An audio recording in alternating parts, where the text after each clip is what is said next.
Environnement toujours, le Maroni se meurt et ses habitants avec. Les chefs coutumiers du fleuve élèvent leur voix à l'occasion de la deuxième plateforme Cotica, un nouvel espace de dialogue et de travail conjoint entre la France et le Suriname. L'objectif, gérer de manière partagée les ressources en eau du bassin du Maroni. Les acteurs locaux, coutumiers et institutionnels se sont réunis hier et aujourd'hui à Maripasoula. Un reportage de Luc Salcazo. Nous sommes à 300 mètres du bourg de Maripasoula, là où l'eau de l'Inini, troublée par le mercure, se jette dans le Maroni.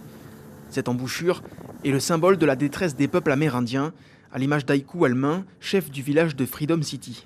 C'est triste pour le peuple amérindien et pour le peuple Aloukou, qui sont aussi encore, je l'espère, conscients.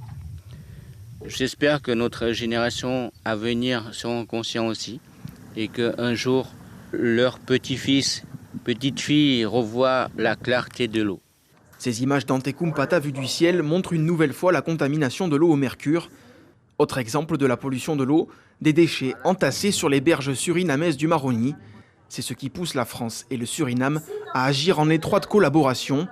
De nombreux politiques, chercheurs et habitants s'étaient donné rendez-vous à Maripasoula. Quand on parle de coordination, de partenariat, il faut mettre les moyens, certes, mais il faut des engagements, des accords à tenir derrière. Plusieurs problèmes ont été identifiés. L'effondrement des écosystèmes du Maroni, le dérèglement climatique qui amplifie les sécheresses, l'accès difficile à l'eau potable et la mauvaise gestion des déchets.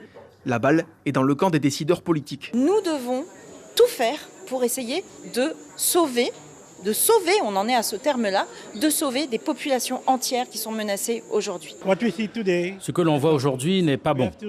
On doit trouver une solution ensemble avec la France où on ne pourra pas résoudre ces problèmes.